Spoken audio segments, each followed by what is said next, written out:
Test 1, 2. You know, having a micro normally isn't a very good thing. Unless it comes to ultra concealment, less is more. Smaller is better. The Beretta PICO. The micro, that's definitely a no-go. Now, if this is your first time catching one of our videos here at Savior of the Second, let me start by saying that I am a big LCP lover. I love my LCPs.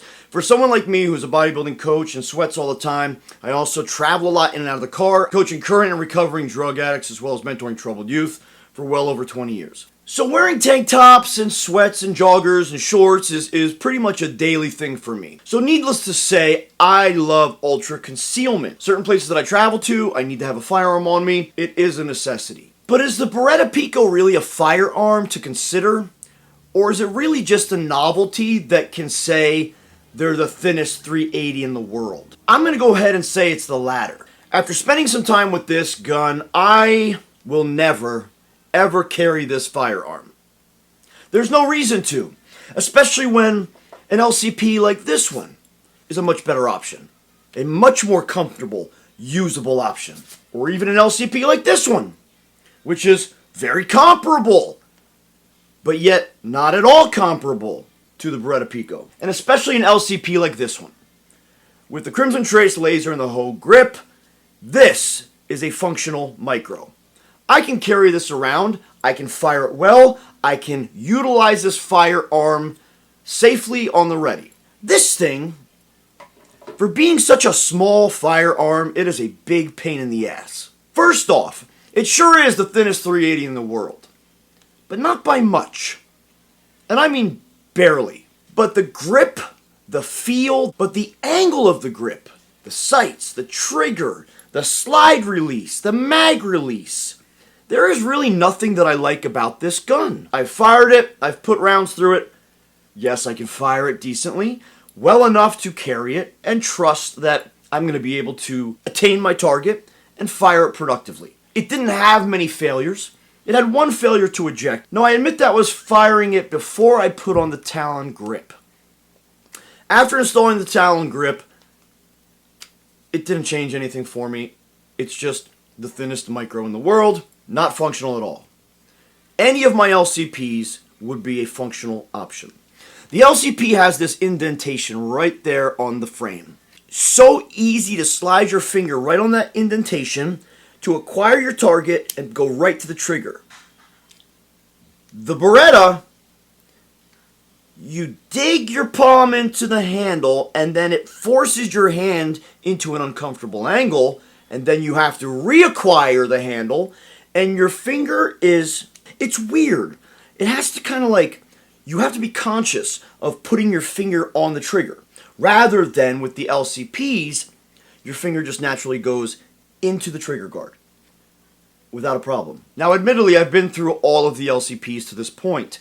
There are a couple that I would still like to get that are not LCP1 specials or Davidson Customs with the anodized trigger with the upgraded sights. This is an anniversary edition.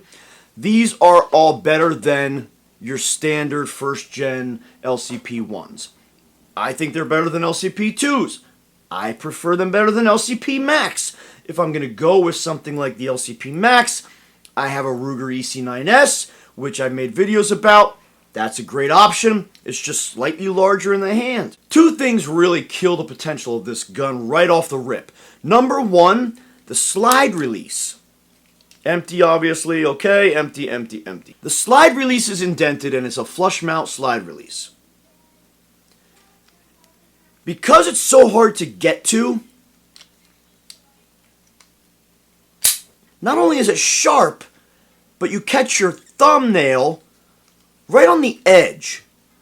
And if your nails aren't like cut or filed down or whatever you want to do, it gets under your thumb and it doesn't feel good at all. But that angle right there, that sucker is sharp.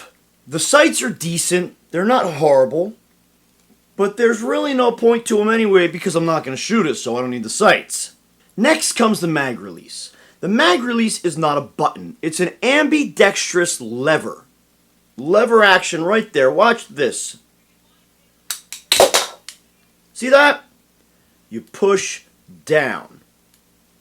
Apparently it's so that you don't accidentally release your magazine when you push your mag release button. So they got rid of the button and put a lever. Well, that is a pointless lever and it sucks. Because again, it's another sharp point of the firearm. It does not feel good on your thumb. You release that mag with your thumb like you would a normal firearm with a button, and you're already sore after once or twice. And this isn't about being a pansy or having soft hands. It's about sharp points on the gun. Sharp points and skin don't mix well. I think everybody knows that. So now we have the thinnest micro in the world that also has a garbage trigger. This is a garbage trigger. I guess it's really not much worse than the original Gen 1 LCP-1. And that's why I went with all of these Davidson Customs with the upgraded triggers. Because these triggers are night and day compared to the LCP-1. Which is also night and day compared to the Beretta PICO. So let's say we line up slide to slide with the LCP. Now granted the PICO is ever so slightly thinner, but it's also taller. The grip is thinner this way, not just this way, but the fact that the handle is so much thinner on the Beretta than on the LCP makes it very uncomfortable to hold and to fire for more than a couple rounds. I put quite a few rounds through it, and frankly, it was just so uncomfortable, and after nearly every couple of shots, I would have to reset, I would have to reacquire, I would kind of have to roll my hand around because it's just so thin. This way. Whereas at least the LCP gives you a little substance to grab. You wrap your hand around it, and your fingers sit naturally. And then the grip extension just is a nice place to just tuck your pinky under.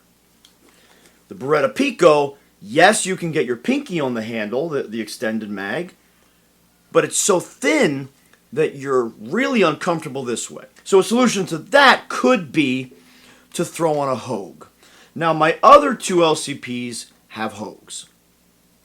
But adding a Hogue grip to these, for me, is not really that much better than just putting the Talon grip on this LCP. Alright, so that's really it. The Beretta PICO is not a firearm that A, I would ever carry, and B, I would ever really rely on. The LCPs, I've put thousands and thousands of rounds through those three specifically. Combined, I can rely on them, I can shoot them well, and I know that those are all practical and functional firearms. Whereas, in my opinion, the Beretta PICO is simply a gimmick. So there you go. That's my honest take on the Beretta PICO. Stay away. Certainly not a firearm that you want to trust your life on. So friends, thanks again for watching. This is not a sponsored video, but we have plenty of videos on the LCPs and why I personally love them and have been carrying them for years. See you next time.